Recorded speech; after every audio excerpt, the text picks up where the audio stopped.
This morning, I would like to share with us under the heading of legalism versus legality. What I think most of us understand that sometimes a lot of the confusion we experience in the different ideas that arise in Christianity, in Christendom, the things people argue about, and the reason why there is so much misunderstanding. Part of the reason is because we misunderstand words that are used.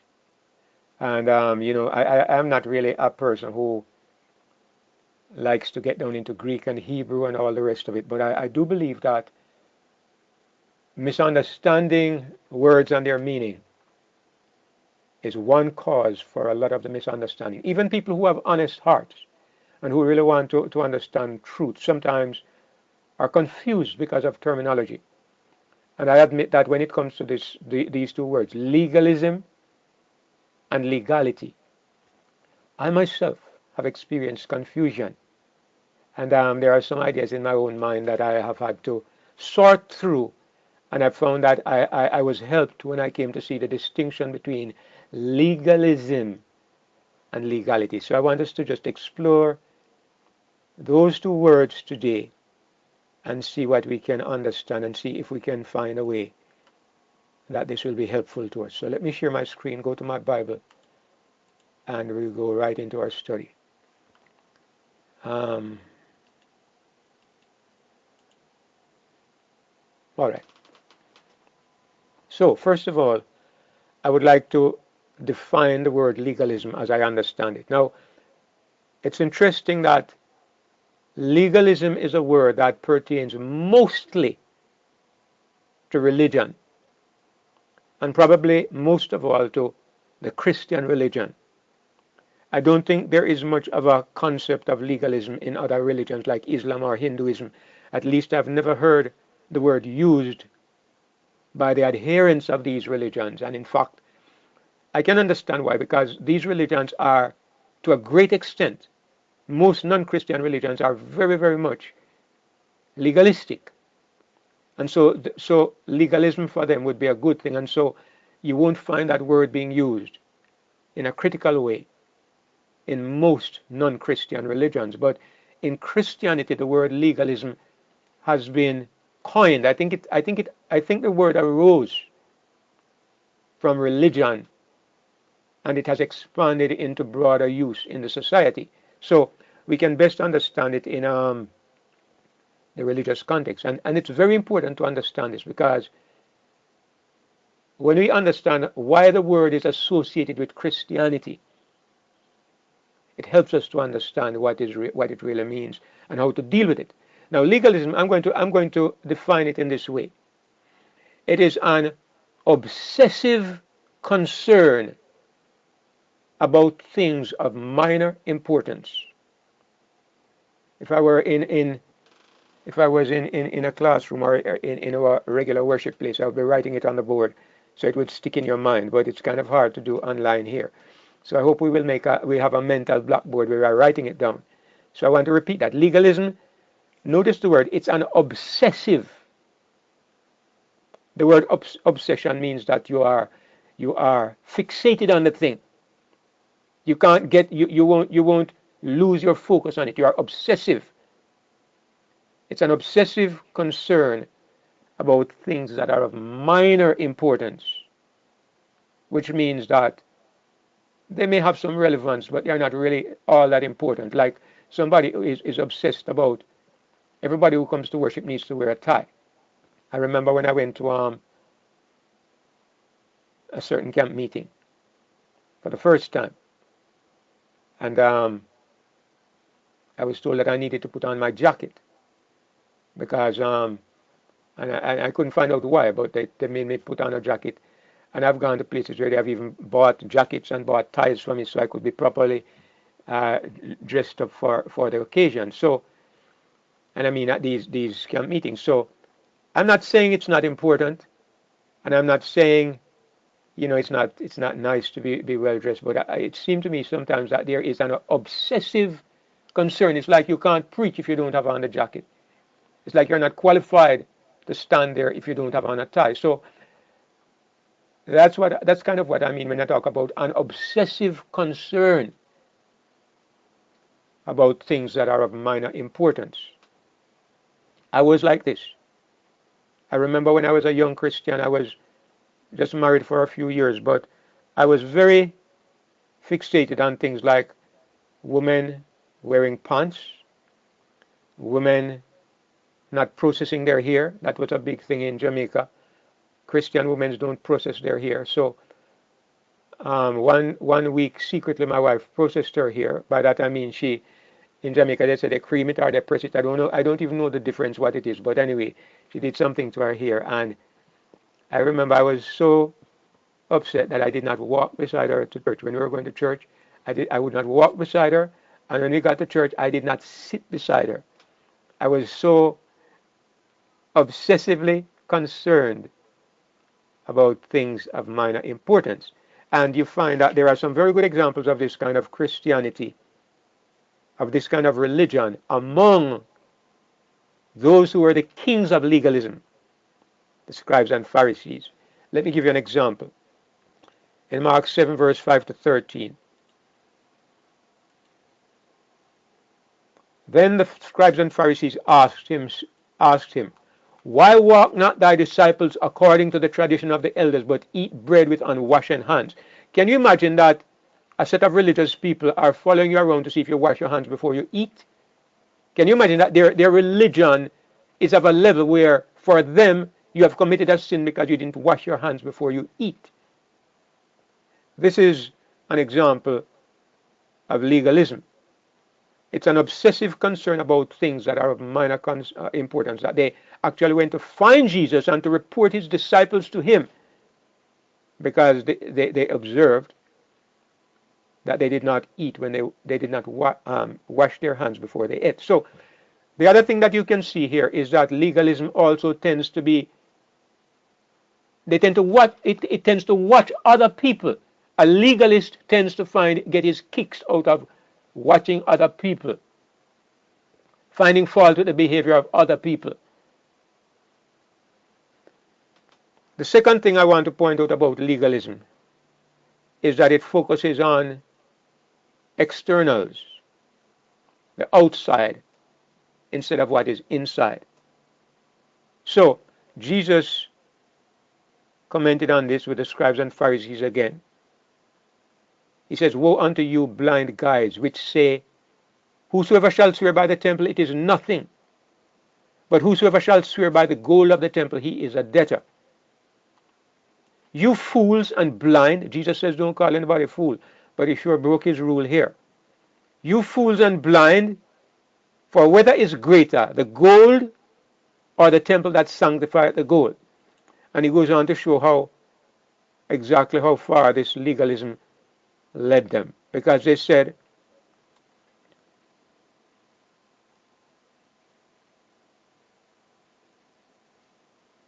what did they say? Where's the one? And whosoever shall swear by the altar, it is nothing, but whosoever sweareth by the gift that is upon it, he is guilty. And he goes on to say, Whoso shall swear by the temple, sweareth by it and by him that dwelleth therein. And he that shall swear by heaven, sweareth by the throne of God, and by him that sitteth thereon. Woe unto you, scribes and Pharisees, hypocrites, for you pay tithe of mint and anise and cumin, and have omitted the weightier matters of the law, judgment, mercy, and faith.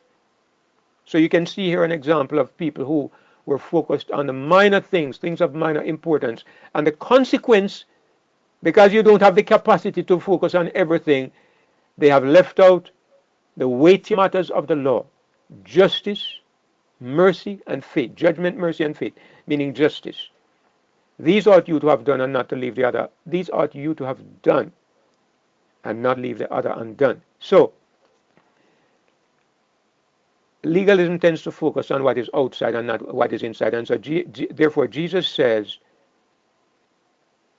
Thou blind Pharisee, cleanse first that which is within the cup and the platter, that the outside of them may be clean also. So he gave this emphasis that you are to be concerned about internal embellishment, internal beauty, internal purity, and not focus just on the outside. And that is the nature of legalism. Sometimes the word Phariseeism has come to be equated with the word legalism. Both of them overlap. They actually have the same meaning, because the Pharisees were, as I said, the kings of legalism. And there was a reason. I'm going to talk about the reason in just a moment. The third thing I want to point out about legalism is that it focuses on form instead of principle. And I think I have an example here.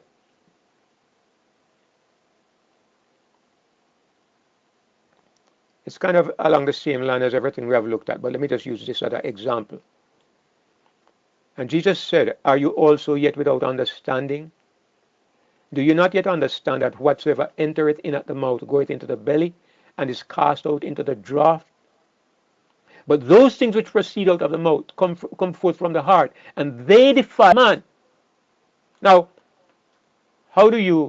what does this mean, and how do we understand this in the context of legalism? Legalism focuses on what you can see. So you can see that a man is eating a piece of pork, or he's eating too much sugar, or he's eating chicken, or he's not a vegetarian, or whatever it is you want to focus on, right? Or you can focus on the fact that this woman's dressed a little too short, or she processed her hair, or something. Jesus is actually saying, you're looking at the outside, you're looking at superficial things, your eyes are in the wrong place. What you need to understand is that what really is involved in our religion is the condition of your heart. To be obsessed about the external things, the things you do on the outside, is to have your focus in the wrong place. And this is the nature of legalism. He's saying real defilement is the fact that you have a corrupted heart. That is what defilement is. Jesus with a pure heart, he ate with unwashed hands. Jesus with a pure heart, he put his hands on lepers in situations that could have imparted disease. I bet you in this pandemic, Jesus would have been laying hands on people all over the place, and he would not have cared about being infected. Because these external, that might be a little irrelevant comment anyway. I don't want to confuse us, but these external things that they were so concerned about, they never understood the reason for it. To them, the rule was just there. And he wasn't conforming, and so therefore they were ready to condemn him and his disciples. But he made them know real defilement has to do with the spirit and the inner life. So this is something that legalism does not consider. It deals with the outward forms, and it does not understand principles. I mentioned this already, and I'm going to just touch on it again. Legalism produces judgmentalism. It makes you judgmental. One of the marks of legalists is their habit of condemning other people. They not only watch other people, their righteousness consists of putting down other people. They not only watch them, but they are ready to condemn them. And you have an example here of these Pharisees who brought unto him a woman taken in adultery. And you can think of this. For me, if I catch up a woman in adultery, and just to be a little facetious, this isn't this is not my wife. I know if a man catches his wife in adultery, he does crazy things. But if I find a person in adultery, what is my instinct? When somebody is caught, and as a matter of fact, this wasn't even adultery in the classical understanding, because this woman apparently she was a prostitute. She didn't have a husband. So it's more like fornication, unless maybe the man that was with her was a married person. But the woman is a suffering person. This is the job she has taken up because she has to make a living and she doesn't have any other way. As I've said many times, I'm pretty certain that prostitutes don't want to be prostitutes. Sometimes they are defiant because, I was on the road one night with another brother in Kingston, and we were trying to hand out tracts, and we came upon a group of about 3 or 4 prostitutes standing by the side of the road. And we approached them, and they were very defiant, and insultive at first and told us to move on, and they tend to be very raucous and aggressive, and we stopped with them for a little bit, and we got them to understand that we were not here to condemn them or anything. We just wanted to talk to them a little and try to share some tract, and they changed completely. Their whole attitude changed, and they were willing to sit down and talk and tell us about the way they were just doing this because they didn't have any choice, and you could sympathize and feel with them as human beings who were going through hard times. You catch a person in adultery, a woman, you are disappointed, but you talk to her and you tell her, you cover her up and let her go away, and you are disappointed and you are hurt, but you to bring the woman like she's a piece of dirty cloth. In the public, they drag her through the streets and bring her before Jesus. I can't fathom this kind of mind. I can't fathom this kind of feeling, especially in people who claim to be Christians. But it is the way of legalism.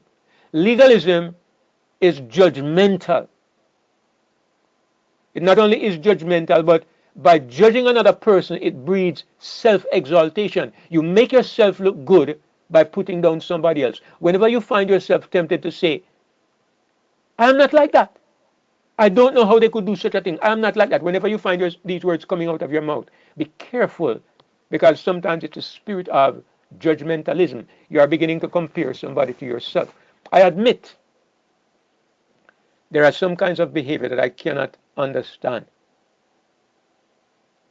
Right here in Jamaica this past week, a beautiful young girl, 20 years old, she left to go to work. They didn't find her for few days, and they found her body by the roadside. Somebody raped her and strangled her. I cannot understand that kind of mind. I cannot understand it. Even as a Christian, I can't sympathize with that kind of murderous mentality. I don't understand it. But for most kinds of sin, I can empathize. I've been there. But even when I can't empathize, I still can't condemn, because I recognize God has taught us all, brothers and sisters, that we are the children of Adam. And the life of Adam is inherently corrupt.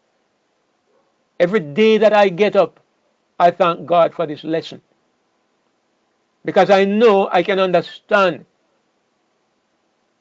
why it is that I've had failures in my life. I can understand why it is that I can never be self-exalted. I can thank God every day for every moment of good in my life, because I know that without Him, there is no limit to the evil that I am capable of. I know. So, how could I condemn somebody else? Amen. But it's the way of legalism. Legalism exalts me by putting you down. And you see an example of it in Luke 18, verse 10 to 12. The two men went up to the temple to pray. The one a Pharisee and the other a publican. And you can see this man doesn't just go and say, God, I thank you for your blessings. Why does he have to say, I thank thee that I am not as other men are? Extortioners, unjust adulterers. That itself is not bad, but are even as this publican. Why does he have to go and pick on the man in his prayer? You go before the God of heaven and you exalt yourself by putting down your fellow man. But that is the nature. That's the quality of that thing that we call legalism. So, I want to ask a question. I know this is a question that will come up in your mind.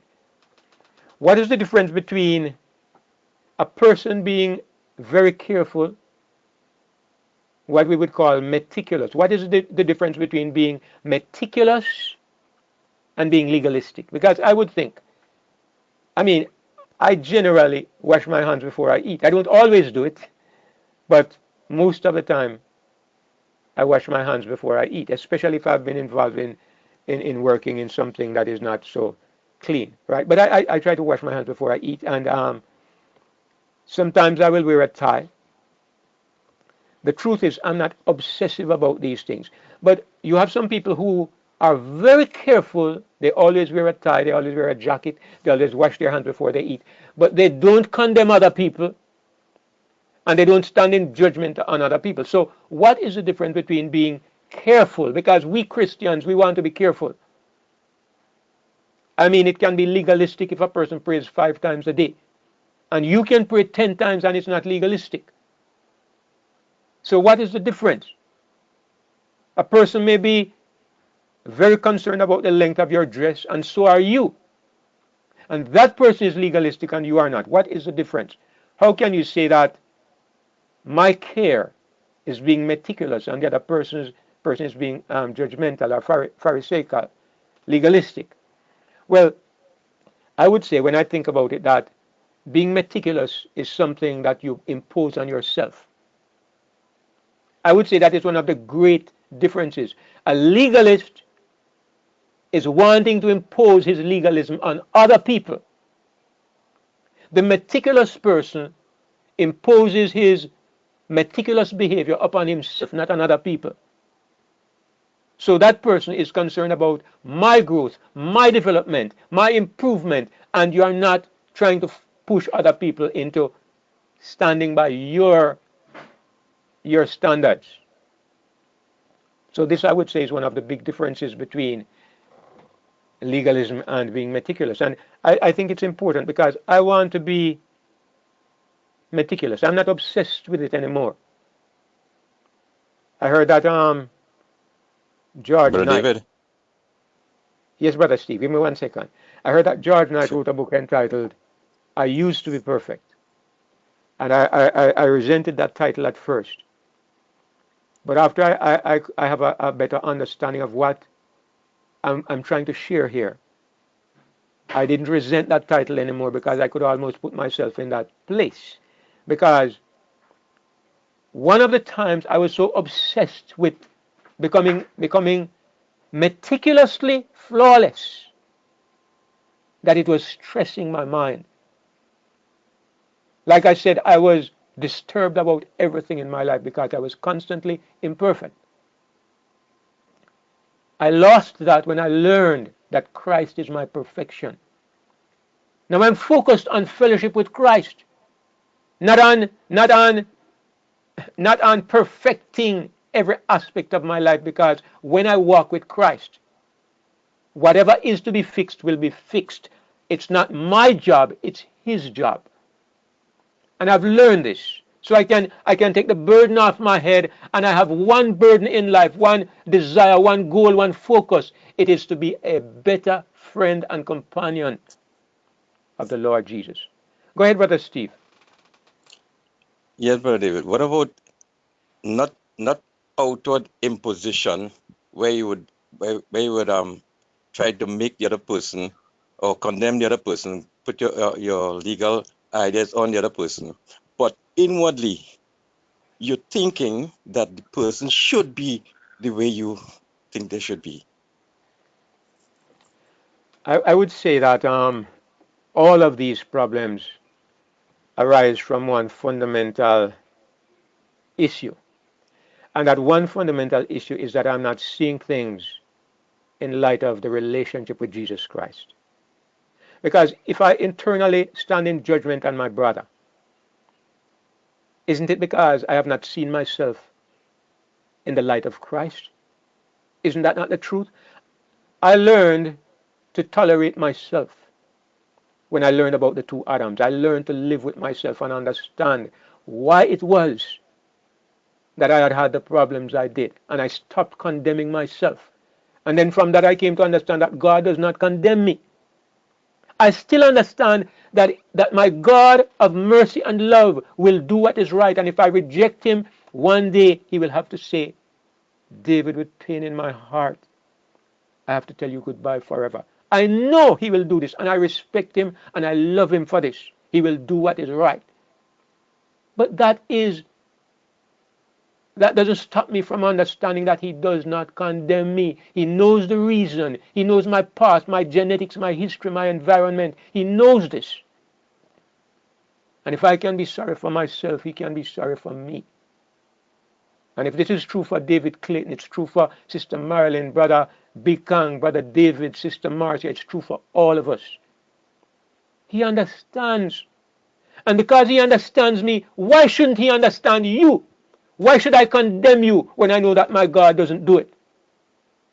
I see the need for you to find him and for you to stand in him, because I don't want you to be lost. But certainly, I don't feel that God condemns you, and certainly I can't condemn you either.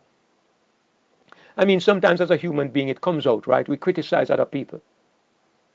But then in those lucid moments, when we come back to our place in God, we know we were wrong.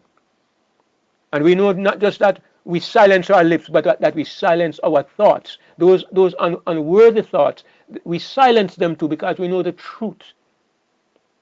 I think that's why Jesus says, I think it was Jesus, in the same tone, by the same measure by which you condemn somebody else, you condemn yourself. Because if you are going to stand in judgment on another person, what are you saying? You are saying that I'm perfect? All you are simply saying is that as I sentence you and condemn you for your fault, I am to be sentenced and condemned for my own fault. You are making judgment on yourself. Whether it will be imposed or not is beside the point. You are just judging yourself if you judge other people, because we are all in the same boat because of Adam. So condemn him, you are condemning yourself. So I think that is how I would look at it, brother Steve. We want to be better people. We want to be upright. We want to live perfectly. Not because we have to, because I am already accepted in the beloved. Not because we have to, but because we want to. We are the children of the King, and it's our privilege and our joy to represent him aright. So we continue to seek for a higher place. But in the meantime, if I fall short, I'm not condemning myself. I'm just getting closer to him, so it won't happen again. And because of this, I won't condemn you if you fall short either. That judgmental attitude I had in the past, I think by the grace of God, I am getting over it. The residue that still remains, I'm trusting him to take it away. So I hope everybody can understand what I'm saying. I'm in no way, none of us is making an excuse. Let me not put it that way. None of us is promoting ungodly behavior or less than perfect behavior. We're not promoting this. But we are making allowance for it. And we're saying that if and when that appears, God does not condemn you for it. And if and when it appears, you can understand, as God can understand, that these are the relics of Adam's heritage. And therefore we bear with one another. And we wait for God to perfect his work in each one of us. That is how I understand Christianity. So, as I said, legalism is a religious word, and I'm going to show you where legalism came from. Interestingly, I'm going to say this. The person who established legalism was God. The person who established legalism was God. And I know that's a shocking statement, but you can't deny it when you look at the Bible. And of course, the question is, why would God do this? That is the question. You can't ask, did God do this? Because it's too clear in the Bible. You can ask the question, why would God do this? And that is what we explore over and over, because his ways are wise. His ways are great and wonderful and perfect. But sometimes, to see the beauty and to see the perfection, we have to go back to the things that seem very puzzling and very difficult for us. Why do I say God established legalism? Because I believe the Bible. In Joshua 1 and verse 8, look at what God says here to Joshua. This book of the law shall not depart out of thy mouth, but thou shalt meditate therein day and night, that thou mayest observe to do according to all that is written therein. For then thou shalt make thy way prosperous, and thou shalt have good success. He says, you must observe to do all that is written in it. Now, you might look at this and say, what is wrong with this? This is still how I understand Christianity. Well, I'm going to modify this slightly. What I'm going to say, and this makes a difference, the Lord shall not depart out of your mouth, but you shall meditate on him night and day, that he may be able to reign supreme in your life. I modify it a little bit. Amen. Instead of the book of the law, I am saying the Lord himself. Yes. Amen. I'm moving attention from the form to the reality, from the letter to the spirit, from the words of the person to the person himself. And this is fundamentally the difference between legalism and the life of the spirit. It's the difference between the old covenant mindset and the new covenant mindset. Yet it is God who established this under the old covenant. And I'm going to show you that I'm not exaggerating. See what he says in Deuteronomy 27 and verse 26. Cursed be he that confirmeth not all the words of this law to do them. And all the people shall say amen. Now when he says all the words of this law, what exactly does he mean? When you look at the book of Galatians, let me go to Galatians and show you something here. In Galatians chapter 3, I want you to look at what the Apostle Paul says about this same statement. He quotes the same statement in about verse 10. And look what he says in verse 10. For as many as are of the works of the law are under the curse. For it is written, he's proving that if you are operating on the basis of the works of the law, you are under a curse. And he's showing you why he says it. For it is written, he's quoting from Deuteronomy now, where it says, cursed is everyone that continueth not in all things which are written in the book of the law to do them. Now, here's the point. If it says, cursed is everyone that does not do the things in the book, you can get away maybe because there are 613 rules they have identified in the book of the law. And maybe you carry out 600 of them and you fall down on 13. But God does not leave you with that kind of excuse, because God says all things. It is not those who continue in most things who are blessed. It's those who continue in all things who are blessed. And those who do not continue in all things are cursed. This is why Paul says, if you try to come to God that way, you are under a curse. Why? Because nobody has ever done the 613 things without falling. Nobody. So you come to God in this way, you are lost. Yet it is God who established this system. And I'm going to show you where he actually meant what he said. Look at this. Brother David, Yes, Brother Ian. are you still speaking about legalism? Yes. I'm speaking about legalism. I'm pointing out that God is the one who established legalism, because what I'm pointing out here is that legalism is meticulous even about minor things. And God established the system. God was so meticulous about minor things, he never allowed them to even make a mistake. Remember what happened when Uzzah touched the ark? What would you have said about Uzzah touching the ark? You would have said, he slipped, he made a mistake. All he did was touch a box. And he dropped it. I want you to look at another one. In Deuteronomy, in Numbers 15, 32 to 35. It says, and while the children of Israel were in the wilderness, they found a man that gathered sticks upon the Sabbath day. And they that found him gathering sticks brought him unto Moses and Aaron and unto all the congregation. And they put him in ward, because it was not declared what should be done to him. And the Lord said to Moses, the man shall be surely put to death. All the congregation shall stone him with stones without the camp. You can ask, why did God say this? But you can't deny that he said it. The point I'm making is that it is clear that God intended that every detail of the law should be meticulously observed. Look at this. God says to Moses, speak to the rock. And Moses gets upset and he smites the rock. And God says, because you did this, you have to die.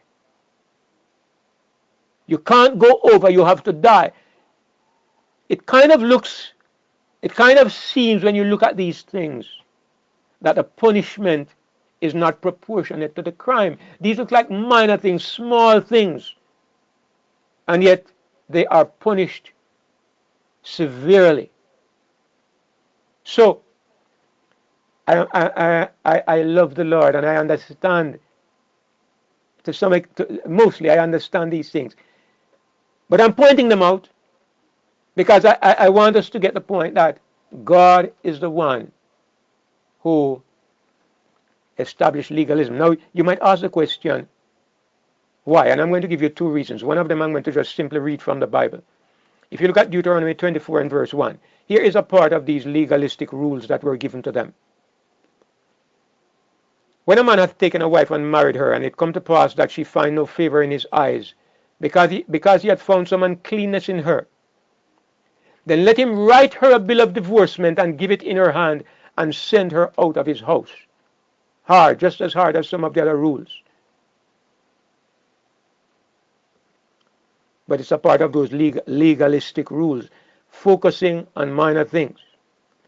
I want you to notice what happens here in Matthew 19, verses 7 to 8. And in this passage, God has given us a principle, a great principle that we can apply to a lot of the law, to a lot of that legalism. Look at what it says here. They say unto him, why did Moses then command to give a writing of divorcement and to put her away? Mind you, it wasn't Moses, it was God who did it. He, Jesus, the man with the heart and the spirit of God, he says, Moses, because of the hardness of your hearts, suffered you to put away your wives. You mean to say God told the Hebrews, he gave them an order. He gave them a command. It was a part of the law. It was a part of those 613 rules. It was a part of one of those legalistic statements. And when they asked Jesus, why did God do this? It wasn't Moses, it was God. Why did God do this? Because Jesus says you shouldn't divorce your wife. Why then did Moses say so and so? And they have a point because they are quoting the Bible. The word says so. God said so. And Jesus does not have a scripture to give them. Jesus just goes to principle and spiritual undertone, spiritual underlying elements. And Jesus says, Moses did this because of the hardness of your hearts. I'm going to tell you that if you grasp this, you will understand why God had to put the people under legalism. Let me ask you something. The girl that was killed this week, the police say they have a suspect. I don't know if it's a person, I don't know. They always catch some suspect to take off the heat because the people are so outraged. So it may be him, it may not be, but I don't know. I hope they will find out. But at the same time, a lot of us didn't want him to be taken in. Right? Even myself felt that rage at first. A lot of people don't want. I heard one brother who claims to be a Christian said that they should put a tie around his neck and light it, and leave him there. You feel very outraged when you know he not only raped the girl, but he strangled her. Those things are hard to deal with. And you have these monsters walking around in society. If you have a group of people like this in your hands who think this way, look here. I cannot get into the mind of some of these criminals. I saw a little video where in St. James, you're having gang warfare, right? A young boy, 15 years old, he's going to the shop. The little boy he has is about 8 years old, a little boy or a little girl. And they go into this shop in a certain community, and I see 3 cars drive up, and about 8 men come out with guns. And they just go into the shop, and for no reason, they shoot the boy, they shoot the shopkeeper, they shoot whoever they see. They jump back in their cars, and they're gone. And I see this little baby, 8 years old, wandering around bewildered, having no idea what has happened. How can you do this to people you don't know? You have nothing against them personally. It's just gang warfare, one community attacking another. How can you do this? I can't understand this mindset. But what if you are dealing with a nation of people who have this mindset? What if you are dealing with a nation of people who are like this? What do you do? How do you control them? How do you govern them? I will put it to you that this is the kind of people God was dealing with. They were nowhere ready for Jesus Christ. They were nowhere ready for grace and love and unconditional grace. They were not ready. Jesus says it was because of the hardness of your heart. God did these things because of the material he was dealing with. If I were dealing with criminals like this, let me tell you, stoning some of them might be the way to control the others. Many people in Jamaica are deeply disturbed because of pressure from the international community. There's no longer the death sentence in Jamaica. They can murder anybody. They can commit the most heinous crimes. Nothing. Our final court of appeal is the Privy Council in England, because we were once a British colony, and these limited people, they have not changed that situation. So the final court of appeal is the Privy Council in England. You know, England does not have the death sentence. So they have made whenever any criminal is taken and they are sentenced in Jamaica, they will appeal to the Privy Council as a final appeal. And of course, the Privy Council always never gives the death sentence. So the death sentence effectively has been abolished from Jamaica. According to the Privy Council, the only reason that they could give the death sentence is in extremely horrific circumstances. And there were 2 men that I think strangled a woman and chopped up the woman or something like that. And when they got to England in their final appeal, the Privy Council said it was not horrific enough for the death sentence. So basically, Jamaica stopped the death sentence. So no criminal can ever be killed for the crimes that he commits. In the old days, you know, in America, they used to have vigilante parties. They catch them and hang them on the nearest tree. In many places, they had public hangings, public executions, and people said it was uncivilized and it was wicked, and it was. In the Bible, God says, stone them. It's harsh and it's brutal, and I know how it seems. But look here, you were talking about people who would happily chop one another to death. When you read the things that they did in the Old Testament, you get an idea of the kind of people that they were. You find a man who, you know, he's traveling, and the people of the town surround him and they want to come and have sexual relations with the man. And the man pushes his concubine outside and they rape her till morning. The whole town. In the morning he gets up and he takes his knife and he cuts the woman's body in 12 pieces. What kind of brute is this? And he takes one of the pieces and he sends it to each of the 12 tribes. Those were the kinds of people they were. Brother David, can I ask a question? Yes, Brother Sam. We are that way today. Probably it might be necessary for the society on the whole to be under the law, which is why God has said that the powers that be are set there to be a deterrent to the ungodly. But at the same time, the powers that be are now responding to these people in such a way that the law is hardly a terror to them anymore.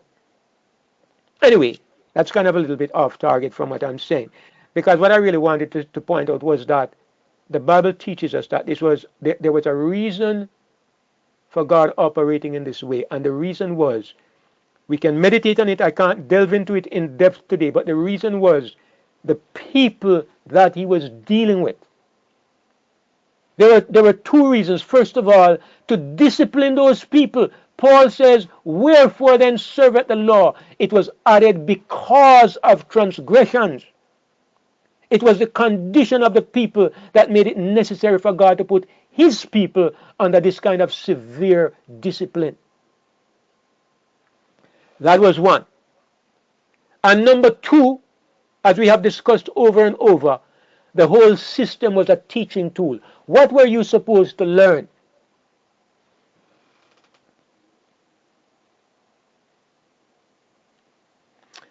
In police training school,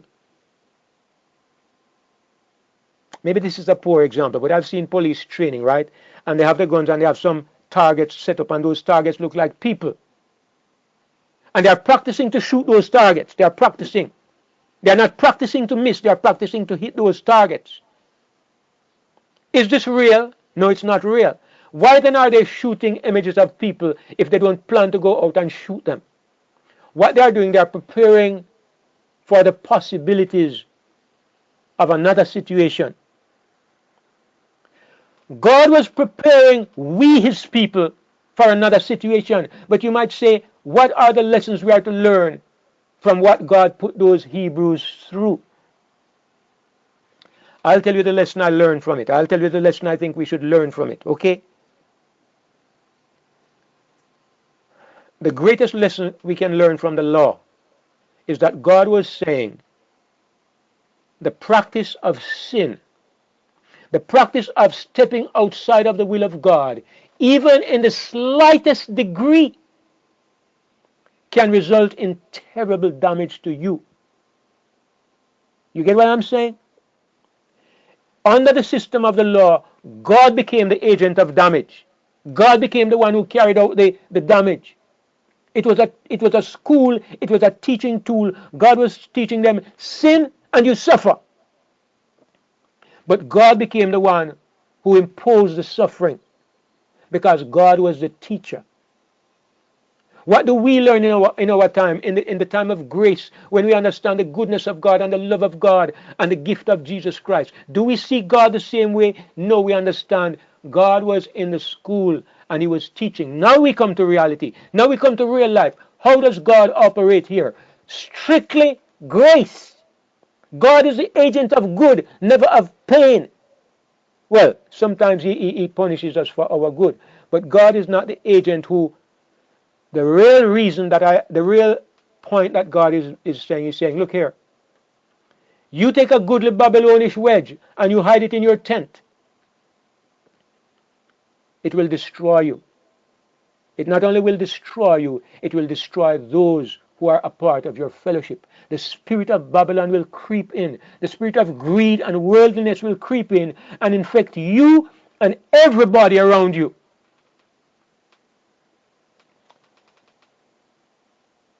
You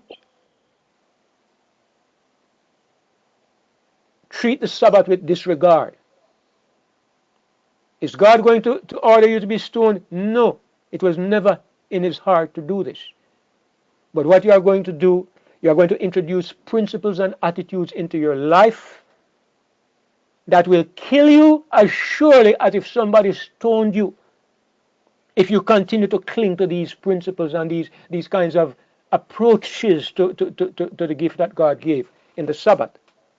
He's teaching you how sin will affect you, not how God will treat you, but how sin will treat you. This is why God established a system of legalism. The meticulous attention to detail was because he wanted to show you the power of little things to have a tremendous effect on you. So, it's a small thing, but small things have a big effect on your faith. It's like what it says. I hear you. It's like what it says in Proverbs. It says, dead flies cause the apothecary's ointment to give forth a stinking savor. Dead flies in the perfumer's ointment. He's making perfume, and flies drop into it. Instead of perfume, you get a stinking smell. That's what God is saying in the book of Proverbs. So it's the same thing. A little indiscretion. I mean, another one says like apples of gold in the snout of a swine, something like this. So is a little bad behavior in the life of somebody who has a reputation for being chaste and upright. The point is that one little bad thing can have a very corrupting influence upon you and upon your whole life. Go ahead, brother Ian. So why then was the Pharisees wrong then in presenting this, seeing that they didn't know about this new dispensation with Christ is bringing in, or this greater understanding of God, from their understanding of Scripture and trying to obey and follow what you have just presented that God instituted? Why then did Jesus call them a hypocrite, or why were they such bad people? Yeah, good. It's a good point, and it's a point that I wanted to get to. The time is up, and I'm not going to be able to explore this completely as much as I wanted. So I'm going to have a part two, maybe during the camp meeting or after the camp. But at the same time, let me respond to that question. I asked myself that very same question, and you know what Jesus said? Let me find it for you and read it for you. I think this explains it.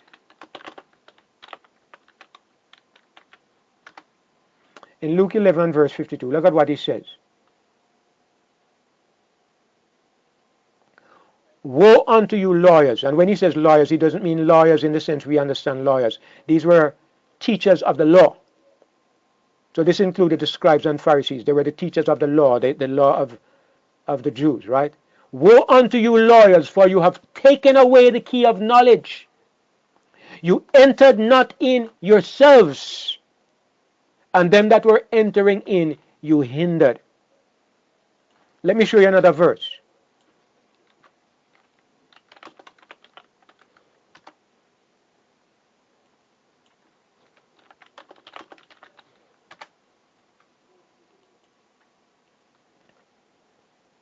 If I had not come and spoken unto them, they had not had sin. But now they have no cloak for their sin. Can you see what he's saying? In other words, Jesus never condemned them at the beginning of his ministry. Jesus' words against them became more and more scathing as his ministry progressed. Let me show you one more.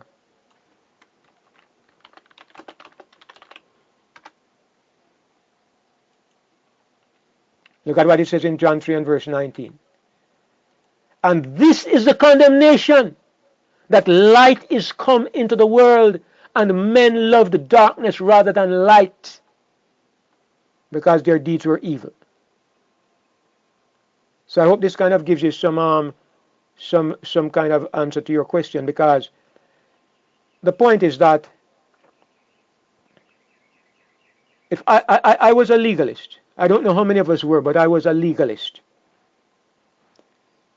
But because your heart is towards God, because you are sincere in your attitude towards God, like Nicodemus was, like the poor disciples were, why do you think they came to Jesus and the Pharisees never did?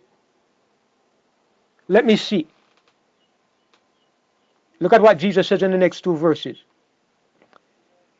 Everyone that doeth evil hateth the light, neither cometh to the light, lest his deeds should be reproved. But he that doeth truth cometh to the light, that his deeds may be made manifest that they are wrought in God. In other words, what Jesus is saying is that the reason why some people turned to him and some didn't was not because of what was being spoken, it was because of what was in them. So when Jesus condemned their behavior, he was really condemning the fact that they never really loved God, nor knew God, nor wanted to know God, nor were interested in truth. They stood in religious seats, but what was in them was no good. Any of them who had an honest and sincere heart towards God, even living under this legalistic system, would have gladly embraced what Jesus brought. Oh, they rejoice. Yeah, I agree. Thank you. So that's the context in which he was condemning them. So I intended to speak about legalism and legality, but I never got to the legality part of it. So I promise I'm going to finish that as a part two some other time. But I hope that our presentation this morning has helped us to have a, I know we all understand legalism, but I hope we have a greater clarity as to what it is about after our discussion today.